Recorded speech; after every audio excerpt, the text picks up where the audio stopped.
Alaykum assalom.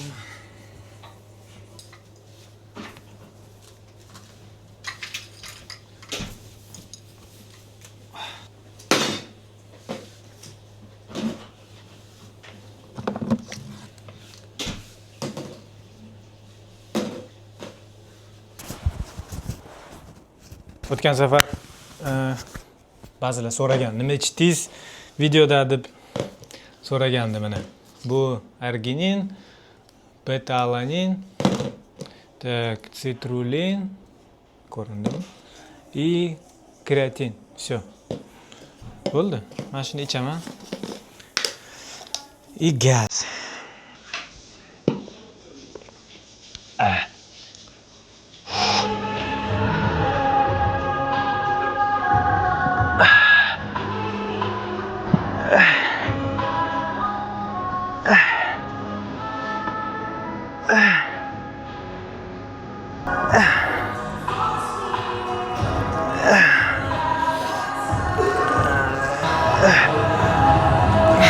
besh hafta qoldi inshaalloh bugun rovna.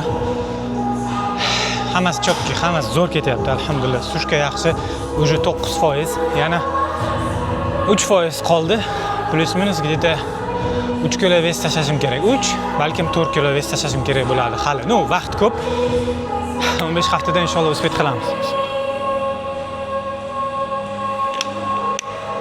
Bugun men sizlar bilan gaplashmoqchi bo'lgan tema bu. O'zi natural atlet kim o'zi? Qanaqa bo'ladi? Chunki menga ko'pchilik savol beradi. Sport pitaniya ichsam ham ximik bo'lamanmi? Natural bo'lish uchun nima qilish kerak? Shunaqa savollar bor.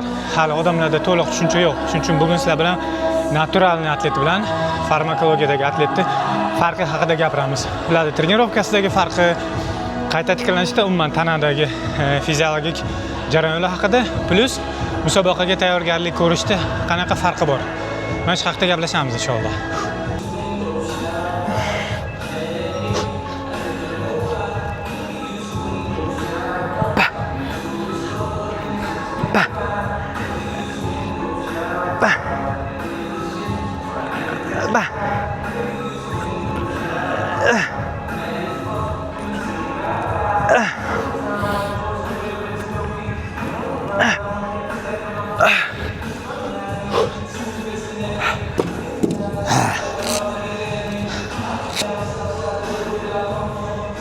Sportivniy pitaniya ishlatib trenirovka qiladigan odamlar ximik hisoblanmaydi, natural hisoblanadi. Asosan, chunki ba'zi sportivniy qo'shimchalar, misol uchun men chiqayotgan federatsiyada WNBF da ba'zi sport qo'shimchalari ham zapretda, taqiqlangan ishlatish. Atak umuman olganda 99% sportivniy pitaniya ishlatgan odam ximik hisoblanmaydi. Farmakologiya ximik kim hisoblanadi? Eksogenniy testosteronni, o'zimizning tabiiy testosteronimizni sun'iy yo'l bilan sintez qilingan shaklini inyeksiya orqali o'ziga uradigan odamlar ximik hisoblanadi. Ularning turi har xil, turi ko'p, lekin asosiy shundaki, ular o'sha o'zimizning organizmda bo'lgan erkakning tanasidagi testosteronni sun'iysi bo'ldi. Shakllari ko'p, nomlari har xil, lekin mag'zi shu. Mana shu odam ximik hisoblanadi. Sportivniy pitaniya yegan odam emas.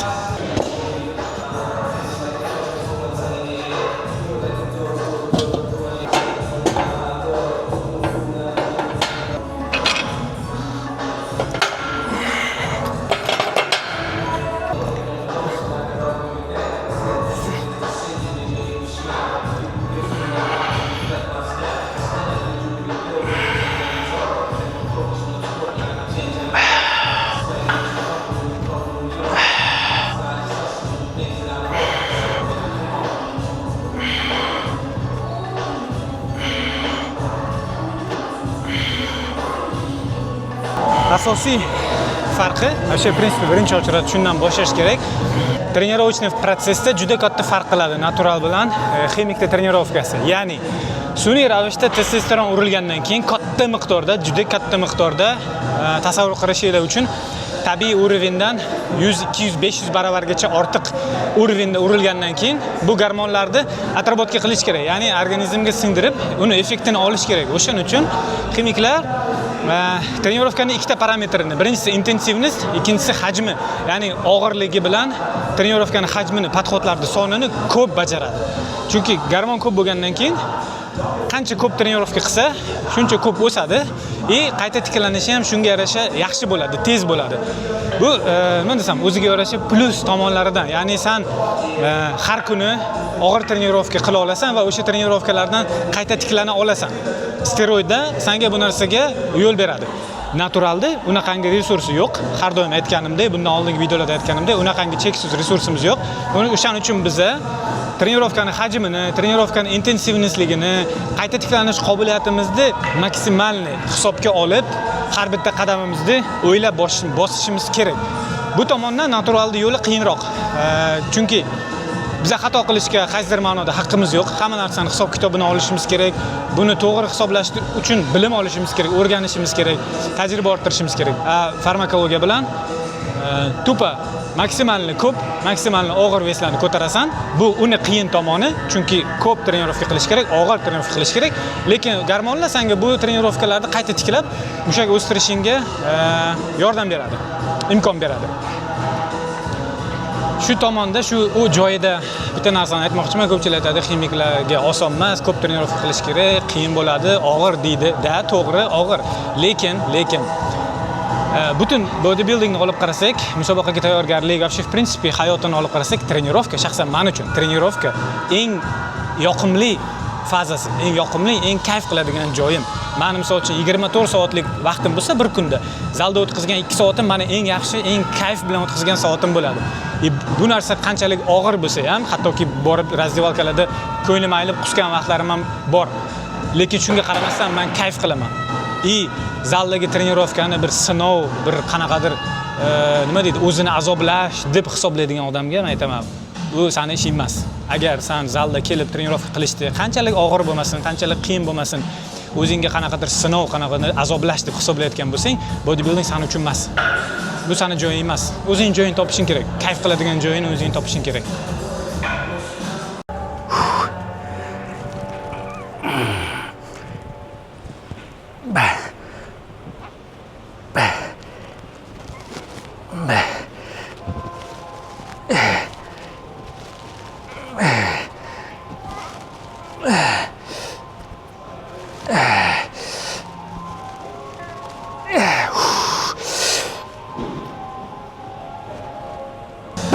Albatta hech narsa asoratsiz bo'lmaydi. Bu degani steroidlar faqat plus shunaqa zo'r narsa ekan degani emas. Buni o'ziga yarasha minuslari bor. Eng katta minusi o'zingni tabiiy testosteroningni ishlab chiqarish o'ladi.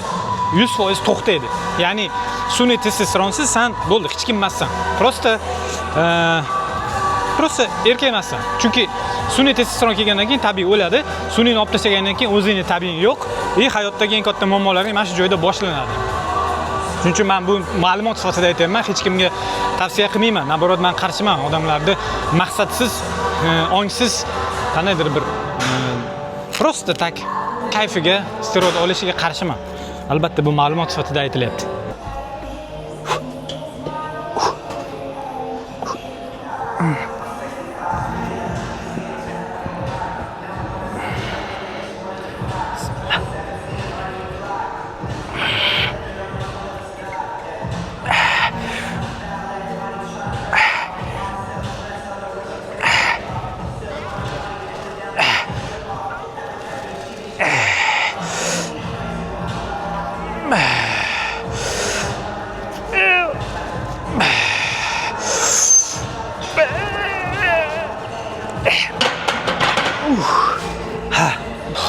E'tibor bergan bo'lsanglar, men atkazga kirmaslikka harakat qilaman, chunki men defitsit kaloriyadaman. Atkazga kirishdan foyda yo'q. Sentral nerv sistemamni ortiqcha charchataman.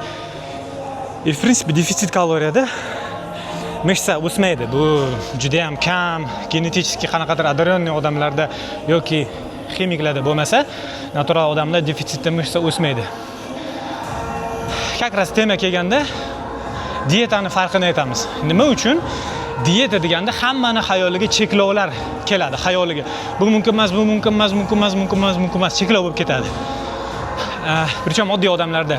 Sababi aynan o'sha farmakologiya bilan trenirovka qiladigan diyeta qiladigan odamlarning maslahatlari keng tarqalgani uchun oddiy odamlarda ham shunaqa tasavvur bor. Diyeta desa bo'ldi, nimalarni cheklovdi tasavvur qiladi. Ximiklar o'zini ba'zi mahsulotlarda cheklashga majbur. Sababi ular qabul qilayotgan steroidlar ba'zi mahsulotlar bilan chiqishmaydi. Ya'ni qaysidir mahsulotlarni yesa, o'sha farmakologiya qonida bo'lgani uchun qanaqadir salbiy oqibatlarga olib kelishi mumkin. Shuning uchun ular o'zini qat'iy cheklaydi. Yana ham o'sha cheklovlar qolganlarda ham bo'lishi kerak deb hisoblab, oddiy odamlarga ham shu maslahatlarni berishadi. Shuning uchun unaqa cheklov ko'p. Naturalni atletda bunaqa emas. Misol uchun men kaloriyam ko'p bo'lgan vaqti men sushkani 3000 kaloriyadan boshlaganman. Hozir 2500 kaloriyaga tushgan, bor yo'g'i 500 kaloriya kamaygan. 3000 kaloriya bo'lganda men hamma narsa yerdim. Muhimi defitsitda qolish va kerakli makronutriyentlarni соотношениясini mutanosibligini hisobga olish bo'ldi. Mahsulotlarda hech qanaqa cheklov bo'lmagan. Marojniy yeganman, somsa ham, manta ham, любой ovqatni yeganman, vес tashaganman. Hozir nima uchun? Hozir o'zimni ba'zi mahsulotlarda cheklayman. Sababi menga hozir kaloriya kam bo'lgani uchun kaloriyasi kam, lekin hajmi katta bo'lgan mahsulotlar yeyishim kerak. Chunki kaloriya kam bo'lgandan keyin yeb qo'yasan-da, keyin kuni bo'yi och yurishga majbur bo'lasan. Shuning uchun hajmi katta, kaloriyasi kam mahsulotlarni tanlashga majburman. Shuning uchun o'zimni ba'zi mahsulotlarda tanlovga qo'yaman. Atak oddiy odam bo'lsa, musobaqa tayyorlanmaydigan oddiy odam bo'lsa, bemalol cheklovsiz mahsulotlarni yesa bo'ladi. Eng muhimi kaloriyani hisoblash kerak, o'sha kaloriyani doirasida qolish kerak va oqsil hisobini yetarlicha keragicha yeyish kerak. Mana shu ikkita narsani hisobga olsa, xohlagan mahsulotini yeb ozisa bo'ladi. Bu ovqatlanishda ximiklar bilan naturallarda farqi qanaqa?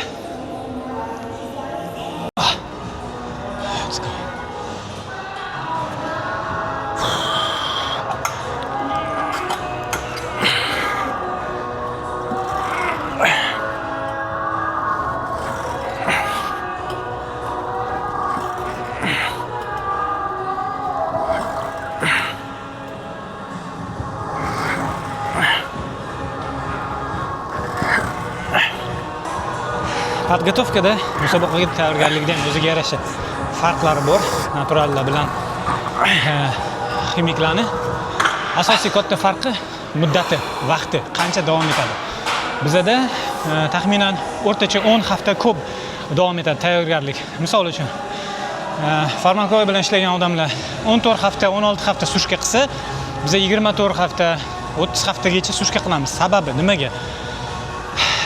Ximiklar qonida egzogenniy testosteron baland bo'lgani hisobiga kuchli defitsit bilan mishtalarni saqlab qoladi. Ya'ni katta defitsit beradi, o'zini ko'p mahsulotlarda cheklaydi, lekin mushaklarni saqlab qoladi. Chunki o'sha gormonlar testosteron yordam beradi. Mishtalarni saqlab qolib, yog'ni tezroq eritishga. Bizda unaqa imkoniyat yo'q. O'shaning uchun uzoq muddat sekin kichkina defitsit bilan diyeta qilamiz, lekin ko'proq qilamiz. Chunki agar katta defitsit berib yorsa, mishtalar yonadi. Bu 100% fakt, ilmiy isbotlangan. Taxminan bir haftada agar o'z tana vaznidan 1% dan ko'p ves ketsa, naturalda katta ehtimol bilan mishtalar yonayotgan bo'ladi. O'shaning uchun bizning diyetamiz uzoqroq davom etadi. 24 haftadan 30 haftagacha. Men o'zim 36 haftadan boshladim sushka qilishni. Ximiklardan 14-16 hafta. Faqatgina o'sha kaloriya va mahsulotlarni cheklash hisobiga. Formasi ham o'shanga yarasha farqi bo'ladi. Ximiklarning formasi qanaqa bo'ladi desanglar, Instagramga kiringlar, YouTube'ga kiringlar. 99% odamning formasi farma bilan qilingan. Juda ham suqoy, juda ham to'lgan. Yog' miqdori past, lekin mushaklari to'lib turadi, relyeflari kuchli bo'ladi. Naturalda hech qachon bunaqa bo'lmaydi. Naturalda agar ko'chada oddiy kiyimda ketayotganini ko'rsanglar, hattoki zalga chiqmaydigan odamga o'xshaydi. Lekin forma yaxshi. Zalda forma chotki. Misol uchun meni formam zo'r o'rtacha olib qaraganda, lekin ko'chada oddiy kiyimda yursam, men hatto zalga chiqib yuradigan odamga ham o'xshamayman. Natural yoki katta yog'li bo'ladi yoki relyefni chiroyli quruq bo'ladi. Bu degani to'lib turmaydi, mushtalari to'lib, kattalashib turmaydi. Quruq bo'ladi, suxoy bo'ladi, lekin kichkina bo'ladi. Agar katta bo'lsa, massada bo'lgan vaqti yog'i ko'p bo'ladi. Men rasmlarimni ham, videolarimni ham ko'p qo'yaman. Farqini massada qanaqa bo'lganman, hozir sushkada qanaqa buni farqi. Mana shunday ikki xil bo'lishi mumkin. ximiklar ikkalasi birga bo'ladi. Ya'ni mishtalari katta, o'zi ham katta, to'lib turibdi, lekin shu bilan birga quruq, mishtalari qattiq, definitsiyalari, tolalari ko'rinib turgan bo'ladi.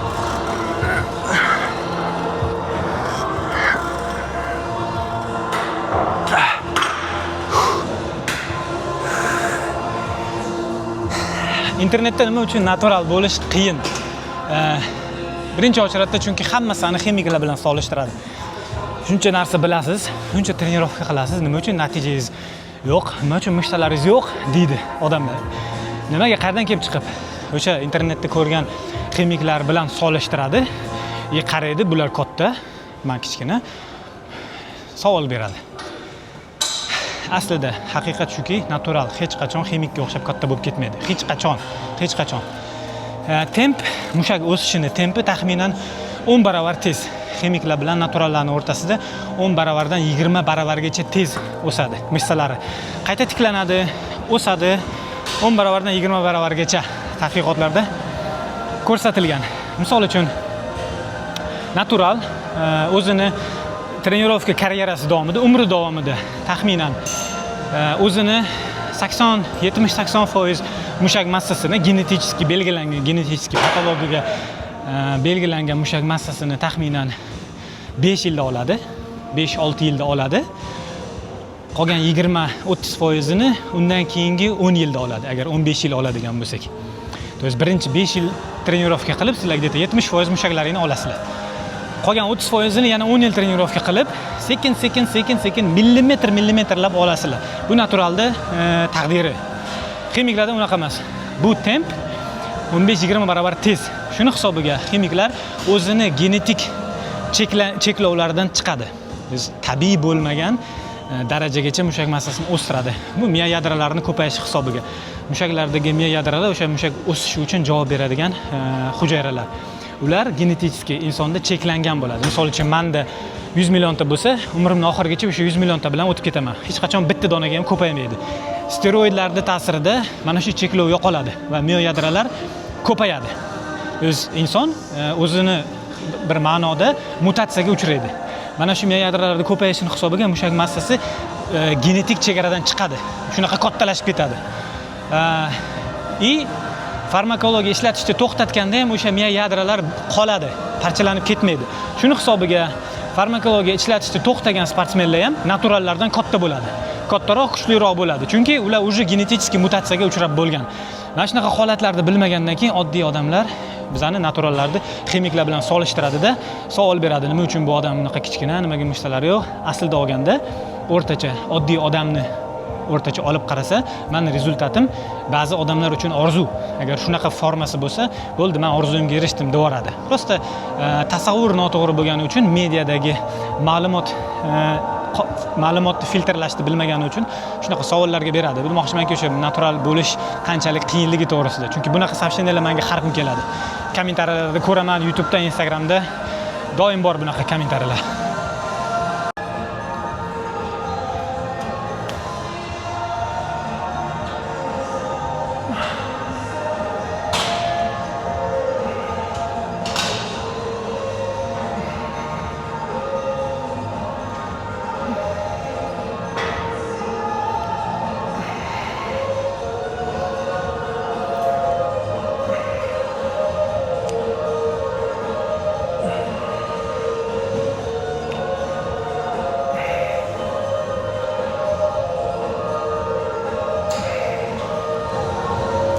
Agar hamma shartlarni teng olib qarasak, pitaniya, hamma dieta qiladi. Misol uchun natural ham dieta qiladi, ximik ham dieta qiladi, hamma trenirovka qiladi, hamma dieta qiladi, hamma sushka qiladi, massa qiladi. Hamma shartlarni teng olib qaraganda haqiqiy og'ir mehnatni natural qiladi deb hisoblayman. Nima uchun?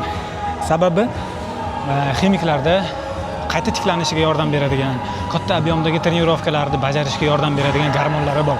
O'shanda motivatsiya 1000 bo'ladi. Qayta tiklanish 1000, kayfiyating zo'r, shu testosteron hisobiga, uyqung zo'r. Hammasi chotki. Zalga kelasan, molda trenirovka qilasan, bitta uxlab turasan, qayta tiklangansan. Chunki seni gormonlaring bor, senga yordam beradi. Naturalda unaqa emas. Biz ham og'ir trenirovka qilamiz. Haqiqatda og'ir trenirovka qilamiz. Atkazga juda ham yaqin trenirovka qilishga majburmiz. Ximik balki mantiqasiga yaqin trenirovka qilmasligi mumkin, lekin katta hajmni hisobiga, juda ham ko'p podxodlarni bajargani hisobiga u o'zini maqsadiga erishadi. Lekin biz katta hajmdagi trenirovkalarni qayta tiklay olmaymiz. O'shaning uchun hajmi kichikroq bo'ladi, intensivligi balandroq, asosiy sharti atkazga juda ham yaqin trenirovka qilishimiz kerak. Bu og'ir.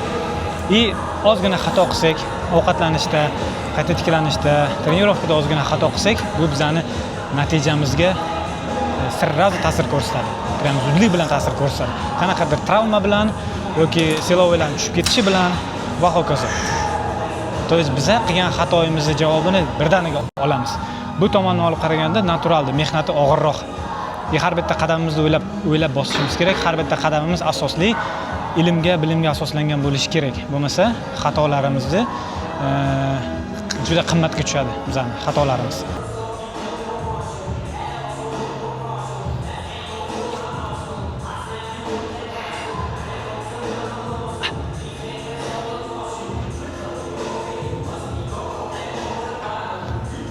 Venalar va ximik rangida bo'lib ketdi.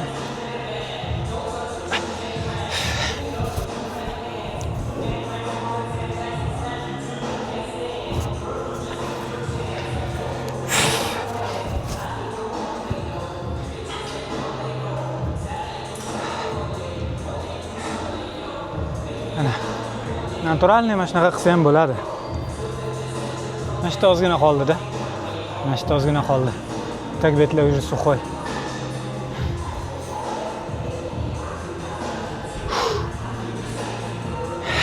Ishlaymiz, короче.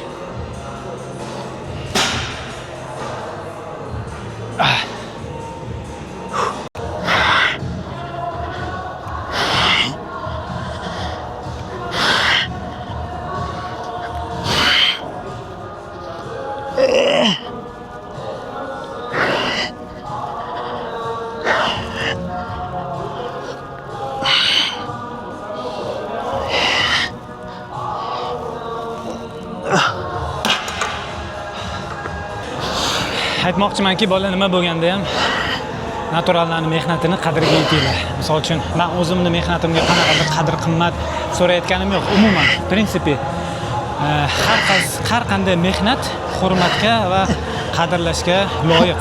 Kim bo'lishidan qat'iy nazar. Shuning uchun bizning ham qilayotgan mehnatimizni qadrsizlantirmanglar. Bu bir tomondan men o'zim uchun qilayotgan bo'lsam, lekin ommaga o'ylaymanki, katta foydasi tegyapti. Shu bilan birga odamlarni nima deydi? Chestniy bo'lishga chaqiraman. Nima deydi? Rostgo'y bo'linglar, mard bo'linglar. Agar nima deydi? Forma qilgan bo'lsanglar, o'sha metodlarni naturallarga qo'llab, kimnidir hayotini sindirmanglar. Agar bilmasanglar, bilmayman deylar. Men mana shunaqa yo'lda bilaman. Sizlarga mana bu yo'l kerak deb odamlarga to'g'ri maslahat beringlar, to'g'ri yo'l ko'rsatinglar yoki o'zingizlar o'rganinglar, o'singlar. Bilim ko'p, bilim keng. Ko'pchilik hozirgi trenerlarda aytayotgan gaplar 50-60 yil oldin qilingan taxminlar asosida, tajriba asosida qurilgan. Hozirgi vaqtda ilm, fan ancha oldinga ketgan, tajriba nima deydi? Metodlar har xil. Hattoki professional atletlar bu narsalarni o'zini arsenaliga olyapti. Xullas, chestniy bo'laylik, bir-birimizni hurmat qilaylik, bir-birimizni qadrimizga yetaylik. Davaychi bolalar, sog' bo'linglar.